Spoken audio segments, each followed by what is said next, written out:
Bonjour à tous, bienvenue pour cette 6e séance de formation en Python sur notre chaîne YouTube. Aujourd'hui, nous allons nous intéresser à un sujet essentiel en programmation, les conditions en Python. Sachez, les conditions sont une composante fondamentale de tout langage de programmation. En fait, ce sont les conditions qui nous permettent de faire des choix, de prendre des décisions en fonction des critères ou bien des situations bien spécifiques. Donc, c'est un élément clé pour créer des programmes dynamiques et itératifs. Au cours de cette vidéo, nous allons découvrir les différentes structures conditionnelles disponibles en Python, telles que if, else, ou encore l'instruction match case. Nous verrons comment les utiliser pour résoudre des problèmes concrets et apprendre à écrire du code plus intelligemment et plus efficace. Alors, prêt à plonger dans le monde des conditions en Python? Suivez-moi, on y va. Mais avant, on va, comme il est de coutume, effectuer la correction de l'exercice de la vidéo précédente.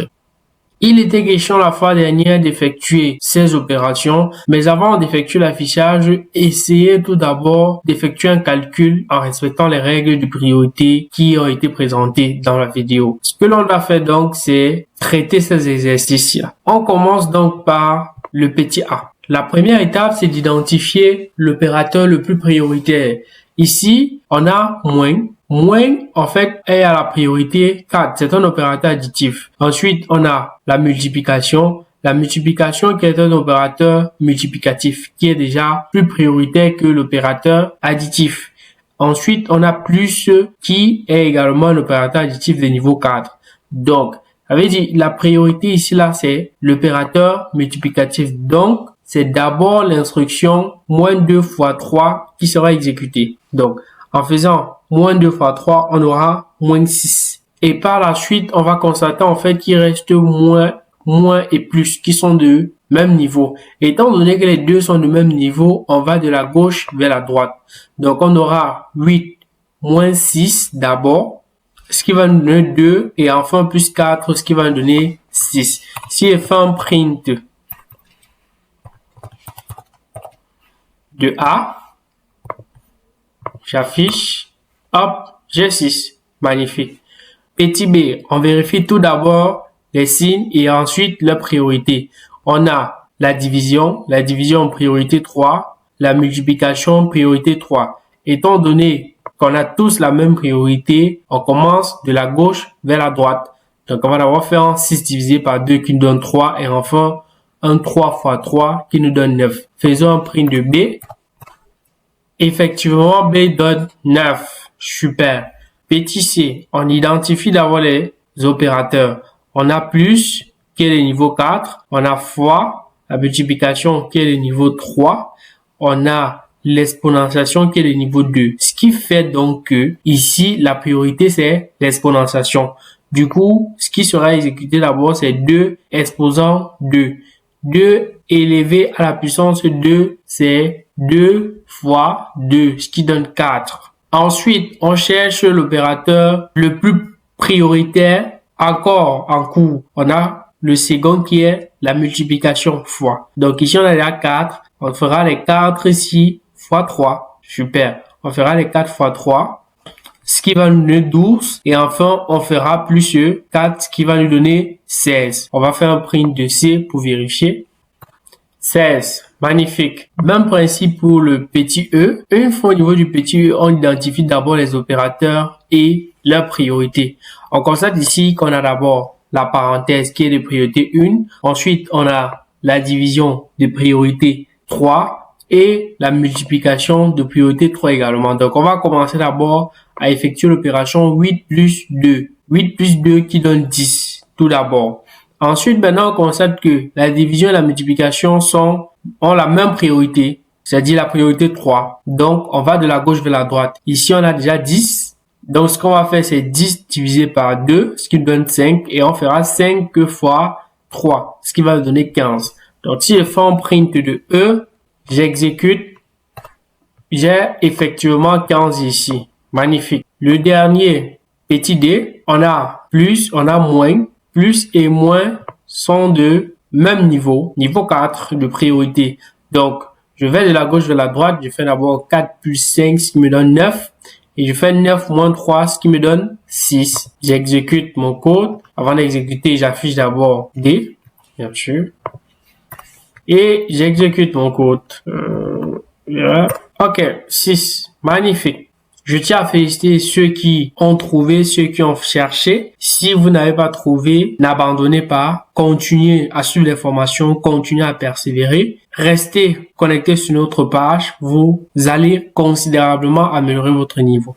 On va plonger tout de suite dans le vif du sujet et pour cela, on va présenter les différentes instructions alternatives qui existent. Sachez qu'il existe plusieurs types d'instructions alternatives. On va aller du plus basique au moins basique. On va débuter par l'instruction alternative simple.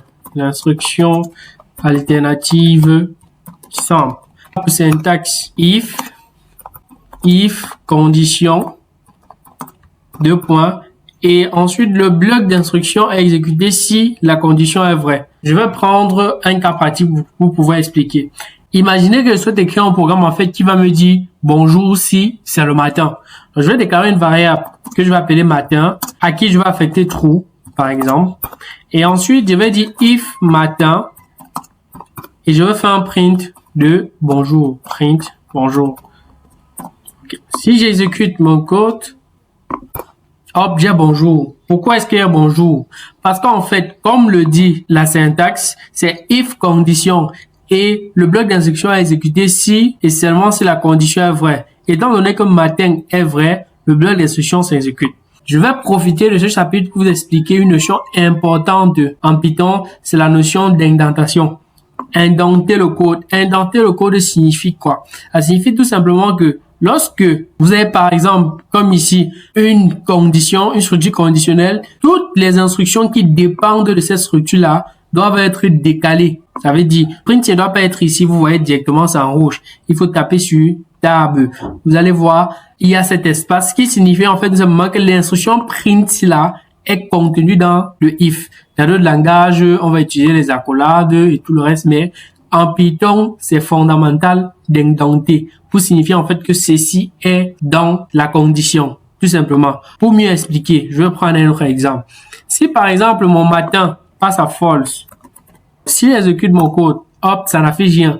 Pourquoi ça n'affiche rien? Ça n'affiche rien tout simplement parce que la condition est fausse. Rappelez-vous, on disait ici, on exécute le code quand la condition est vraie. Mais étant donné que ici, la condition matin est vaut false, on ne peut pas entrer dans le print. Maintenant, si je fais ceci, si je fais un print ici, je vais dire peut-être Edson, comme ceci. Si j'exécute de nouveau mon code, hop, on constate en fait que Edson est exécuté. Pourquoi Edson est exécuté cette fois-ci? C'est parce qu'en fait, ce print n'est pas dans la condition. Pourquoi ce n'est pas dans la condition? Parce que ce n'est pas indenté. C'est au même niveau que le if. Cela signifie en fait que ça ne dépend pas du if, tout simplement. Regardez un autre exemple. Si je viens, je change matin à true, comme ceci, et je réexécute mon code. En réexécutant, ça m'affiche bonjour Edson, tout simplement. Vous comprenez donc que le bonjour s'y représente le bonjour de la condition et Edson s'y représente ce qui est en dehors. Maintenant, je peux mettre ce Edson dans ma condition. Qu'est-ce que je fais? J'indente. À partir du moment où j'indente comme ceci, cela signifie tout simplement que pour que Edson soit affiché, il faut également que la condition soit respectée. Pareil pour bonjour.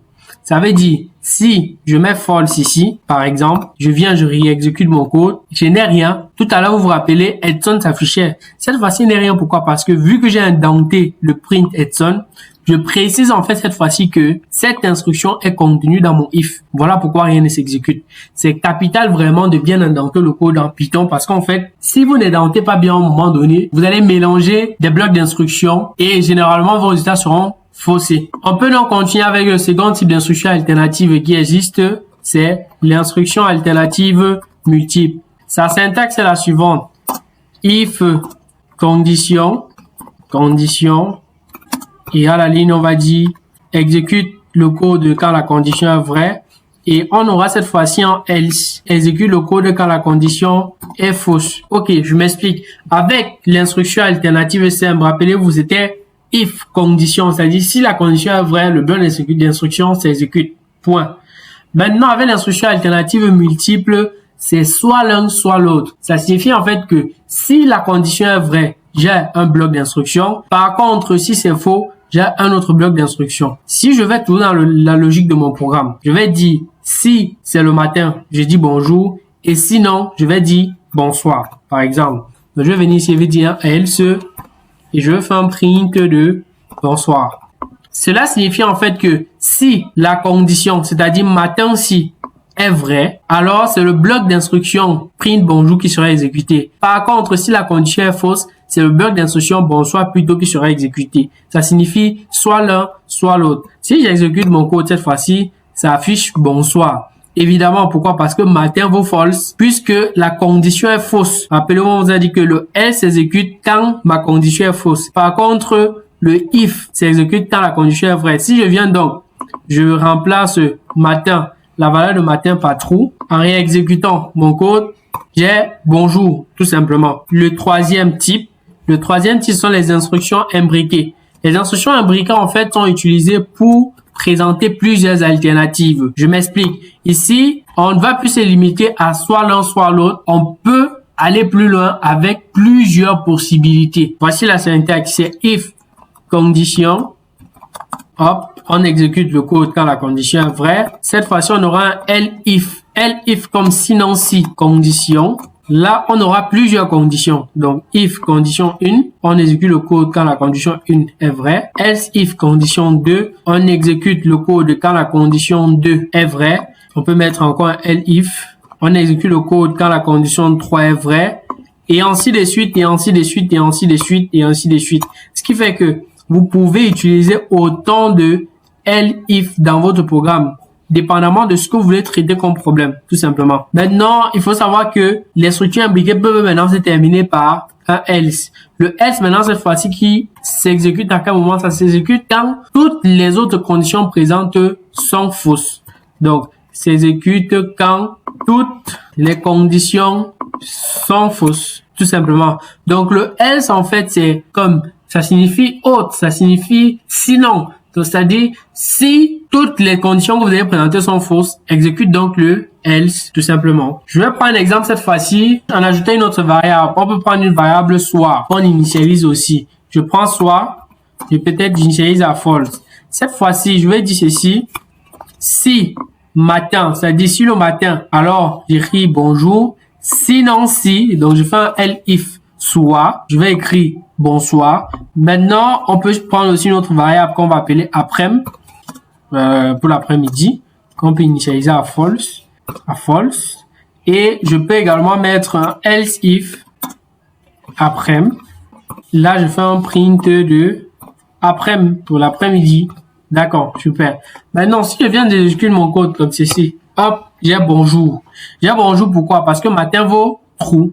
Si je viens là, je remplace soit par true, je remplace matin par false, j'exécute, hop, j'ai bonsoir. Bonsoir pourquoi? Parce que soit vaut true.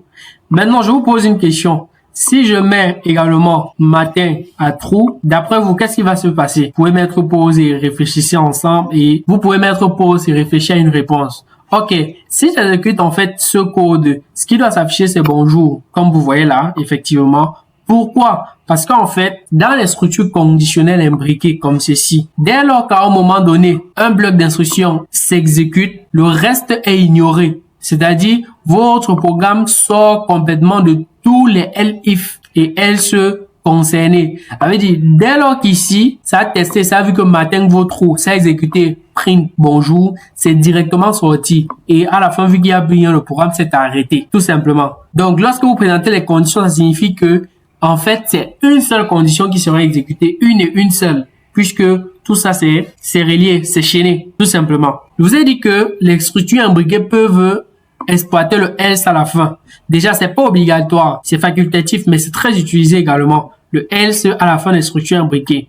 Je prends un exemple. Si je décide de supprimer l'après-midi, sachant que si c'est pas le matin, si on dit pas bonjour, on peut dire bonsoir. Et si c'est ni bonjour ni bonsoir, ça sera bon après-midi. Donc, forcément, si la variable n'est pas matin, ni soir, forcément, ça sera l'après-midi. Donc, je remplace simplement le elif ici par un else, tout simplement. Donc, ce qui fait que si je mets matin à false, je mets soir à false, si j'exécute de nouveau mon code, ça va m'afficher après-midi. Juste une façon de dire que si c'est pas le matin, si c'est pas le soir, forcément, c'est l'après-midi. Tout simplement. C'est un peu ça, la pertinence d'utiliser le else. Ok. En fait, là, c'est la prise en main des structures alternatives, des structures conditionnelles. Pour effectuer les conditions, on utilise généralement les opérateurs. Ça ne se gère pas sur la base des false, true, comme on vient de le faire. Là, c'était réellement la prise en main. Rappelez-vous, lors de la vidéo précédente, on a présenté plusieurs opérateurs et j'avais insisté sur le fait qu'il y a des opérateurs très utilisés pour les conditions. On s'était d'ailleurs rendez-vous à cette vidéo. Je vais donc copier ces opérateurs ici. Voilà. Donc, principalement, les opérateurs de comparaison, les opérateurs logiques et les opérateurs d'identité sont utilisés dans les structures conditionnelles. Pour ça, on va prendre d'autres exercices pour que l'on puisse bien comprendre. Je prends un exemple. On nous demande d'écrire un programme, en fait, qui demande un nombre à l'utilisateur et dit, en fait, si le nombre est positif. Tout simplement. Donc, on va commencer par une structure alternative simple. Pour ça, je vais déclarer une variable nombre à qui je vais affecter. Là, je vais récupérer un int. Je vais faire un input. Dans mon input, je vais dire entre ton nombre. OK. J'ai demandé à l'utilisateur d'entrer le nombre. Je vais effectuer une condition simple. Je vais dire if nombre supérieur à 0. Qu'est-ce qu'on fait? On lui affiche le message positif. Nous sommes d'accord que les nombres supérieurs à 0 sont les nombres positifs. Donc, si je réexécute mon code, hop, on dit entre ton nombre, j'entre 3. On me dit positif. Je réexécute de nouveau entre ton nombre, j'entre moins 3. On me dit rien. On me dit rien pourquoi? Tout simplement parce que c'est une structure alternative simple. Si c'est une structure alternative simple, c'est uniquement le bloc d'instruction ici qui s'exécute si c'est vrai et si c'est faux, rien. Maintenant, pour ceux qui ont encore des difficultés, sachez que nombre supérieur à 0, en fait, doit envoyer true si effectivement le nombre est supérieur à 0 et false si le nombre est inférieur à 0. Pour que vous puissiez comprendre, je vais faire un print ici. Un print de nombre supérieur à 0. OK? Je fais un print de notre condition. Si je réexécute le code, on dit entre un nombre. Si j'entre 7, vous voyez là, on m'affiche d'abord true avant d'afficher positif. Le true si c'est le print si. C'est juste une façon de dire que nombre supérieur à 0 va envoyer true parce qu'en fait, ça a testé. Est-ce que 7 est supérieur à 0? Oui, donc ça a mis true. Si j'exécute de nouveau, cette fois-ci, elle met un nombre négatif. Je mets peut-être moins 90. OK. Vous voyez là, c'est false qui s'affiche. False comme quoi? Ça a testé. Est-ce que le nombre est supérieur à 0? Non. Et du coup, ça a envoyé false. Et donc, quand ça arrive ici, ça a testé. Est-ce que la condition si vaut true? Non. Donc, ça n'a pas exécuté le bloc d'instruction. Tout simplement. On va passer aux structures alternatives multiples. Cette fois-ci, soit l'un, soit l'autre. Pour ça, on va se mettre dans une posture où soit le nombre est positif, soit le nombre est négatif. Donc, si le nombre est supérieur à 0, on va écrire positif. Cette fois-ci, else, on va faire un print de négatif. Négatif. OK. Je réexécute mon code. Donc, je vais d'abord nettoyer. On dit entre ton nombre. Si j'entre 8, c'est true et ça m'affiche positif. Magnifique. Si je réexécute mon code, si j'entre moins 65, c'est false et ça m'affiche négatif. Étant donné que la condition ci est false, c'est-à-dire est fausse, c'est le else qui est exécuté. C'est ça la structure alternative multiple. Maintenant, on va imbriquer. Pour imbriquer, on va tenir compte du fait que le nombre soit égal à 0, c'est-à-dire nul. Si je viens ici, je reteste le même programme ici. On me demande d'entrer le nombre genre 0. OK, ça dit quoi? Ça dit négatif. Pourquoi? Parce que 0 n'est pas strictement supérieur à 0. Donc, ce code pour le moment considère 0 comme un nombre négatif. Maintenant, si on veut, cette fois-ci, préciser si un nombre est également nul, qu'est-ce qu'on va faire? On va utiliser les structures alternatives imbriquées. Pour ça, on va ajouter un else if. On va dire, si le nombre est supérieur à 0, c'est positif. Else if nombre égale 0, on va dire nul. Naturellement, si le nombre égale à 0, c'est nul.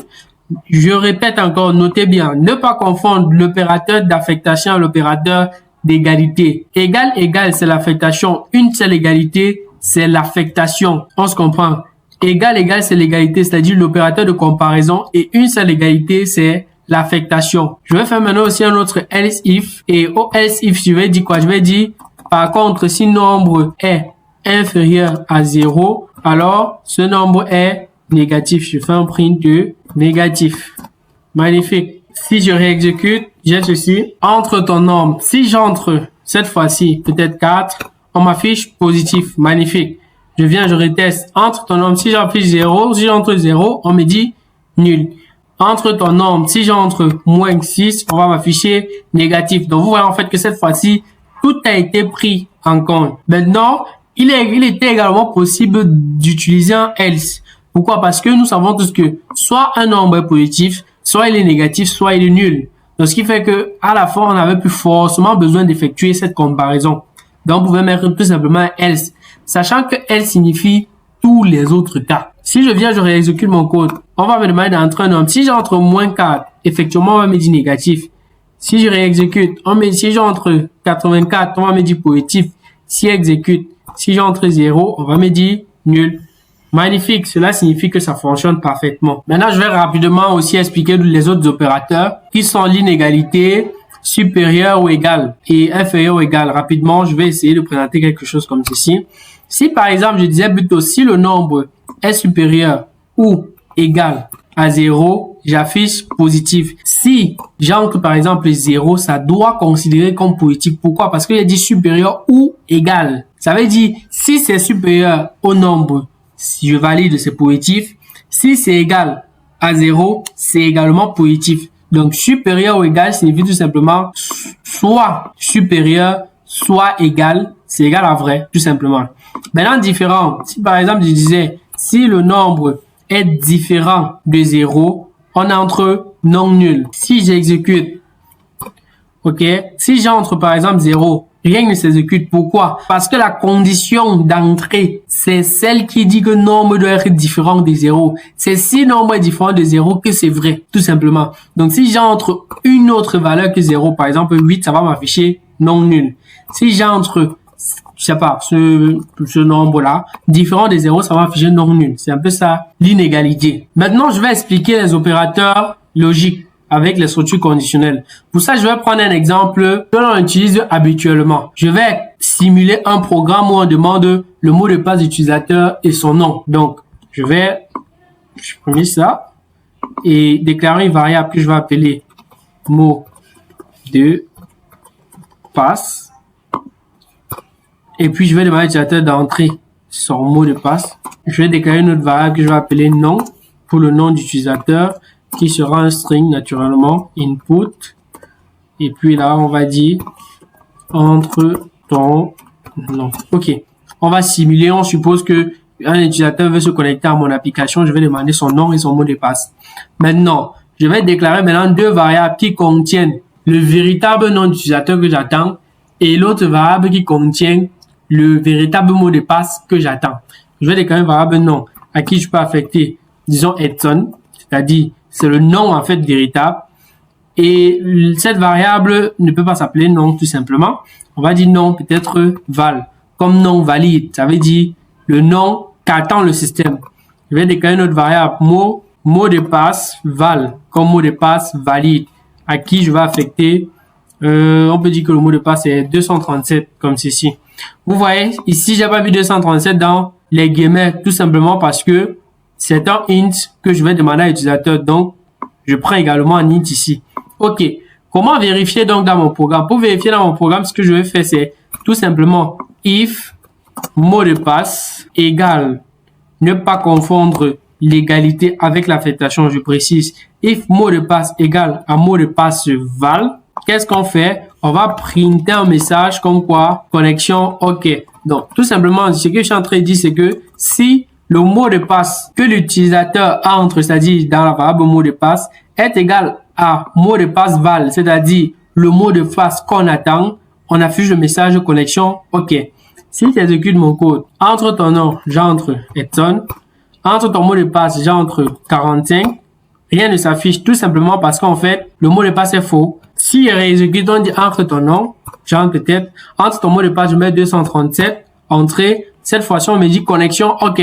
Connexion OK, pourquoi? Parce qu'en fait, mot de passe est égal à mot de passe val, c'est-à-dire le mot de passe qui est attendu, tout simplement.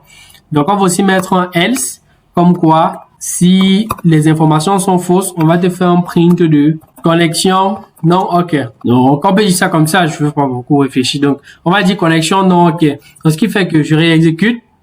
Hop, on dit donc, entre ton nom, je mets ce que je veux. Entre ton mot de passe, si je mets ce que je fais également, on va me dire connexion non OK, étant donné que le mot de passe est faux. Mais vous avez constaté en fait que ici, je vérifie uniquement le mot de passe. Je ne vérifie pas le nom d'utilisateur. Je reteste. Si j'entre mon nom, je m'en entre mon nom, j'entre Junior. J'entre le mot de passe, j'entre 237, ça va se connecter. Pourquoi? Parce que ma condition ne gère que le mot de passe. Comment faire en sorte en fait que ma condition prenne en compte également le nom d'utilisateur? On va utiliser les opérateurs logiques. Si j'utilise l'opérateur logique AND, je vais dire, il va se connecter si et seulement si son mot de passe égale au mot de passe valide et son nom égale au nom valide, tout simplement. Là maintenant, ce qui se passe c'est quoi? Si je reviens là, entre le nom, j'entre Junior par exemple, entre le mot de passe, j'entre 237, effectivement, ça va me dire connexion non OK. Comme quoi, quelque chose a été raté. Si je réexécute, cette fois-ci, je vais entrer entre ton nom, j'entre effectivement Edson, entre ton mot de passe, j'entre 237. OK. Cette fois-ci, on dit connexion OK. Pourquoi? Parce qu'il a entré le mot de passe juste et le nom d'utilisateur juste. Parce que vu qu'on a mis AND, ça signifie que c'est vrai si et seulement si les deux conditions sont vraies. D'accord? Magnifique. Maintenant, on va voir comment utiliser le OU. Si par exemple, je remplace le AND là par OR, cela signifie tout simplement que soit l'une des conditions est vraie, soit l'autre, soit les deux, tout simplement. Ça veut dire, si je viens tester mon programme, on dit entre ton nom, j'entre Edson, comme ceci. Entre ton mot de passe, je rate le mot de passe, on va dire connexion OK. Pourquoi? Parce qu'il est mis OR. Le OR signifie que si au moins une des conditions est juste, en fait, je peux entrer dans ma condition, tout simplement. Si je reteste là encore, si on dit entre le nom, je mets effectivement. Ensuite, je mets effectivement le mot de passe 267. Ça va dire connexion OK. Cette fois-ci, entre le nom, je vais rater le nom. Je mets peut-être Joanne. Entre le mot de passe, cette fois-ci, je vais trouver le mot de passe. Hop, connexion OK. Donc, vous voyez en fait que la connexion est non OK si et seulement si les deux éléments sont faux. C'est ça. Donc, le nom, je tape Levana. Le mot de passe, j'entre 78 comme ça. Connexion non OK. En fait, avec le OR, soit l'un, soit l'autre, soit les deux. Tout simplement, c'est ce qu'il faut comprendre avec le OR. Maintenant, le NOT fonctionne comment? Si je mets tout ça dans un NOT, c'est-à-dire entre parenthèses NOT, cela signifie en fait que je récupère l'état, je récupère le résultat de ma comparaison et j'inverse tout simplement. Le NOT signifie l'inverse. Ça veut dire ici, par exemple, j'exécute de nouveau. J'entre le mot de passe 237. Là, ça dit connexion non OK. Pourquoi? Parce qu'à la base, le mot de passe, effectivement, c'est 237. Ça veut dire la condition si va renvoyer vrai. Mais vu que c'est dans un note, ça, c'est changé et ça passe à faux. Tout simplement. Donc, vous allez voir que si je mets un mauvais mot de passe, là, maintenant, ça va me dire connexion OK. On va voir le dernier bloc d'opérateurs. Les opérateurs d'identité. Les opérateurs d'identité se comportent comme les opérateurs de comparaison, plus précisément l'opérateur d'égalité ou bien l'opérateur d'inégalité. Si je viens là, au lieu d'écrire si mot de passe égale à mot de passe val, donc je vais effacer le note, je vais plutôt dire si mot de passe is mot de passe val. Ça signifie que si le mot de passe que l'utilisateur a entré est le mot de passe valide, alors exécute le bloc d'instruction, sinon exécute l'autre bloc d'instruction, tout simplement. Donc si je viens les tests, entre ton mot de passe, si j'entre 237, on va me dire connexion OK. Pourquoi? Parce qu'en fait, le mot de passe, c'est le mot de passe val, tout simplement, mot de passe is, mot de passe val. Maintenant, si on vous demande d'écrire un programme simple qui demande à l'utilisateur d'entrer un chiffre, l'indice d'une semaine et renvoie le jour de la semaine en question. Je prends un exemple. Tu entres 1, je vais te renvoyer lundi. Tu entres 2, je te renvoie mardi. Tu entres 3, je te renvoie mercredi, ainsi de suite, ainsi de suite. Comment est-ce que vous pouvez le faire? Donc, j'invite tout le monde à mettre pause et à essayer d'exécuter le programme avant de remettre play pour continuer la vidéo. OK, magnifique. Si je teste par exemple mon programme, OK, je vais aller.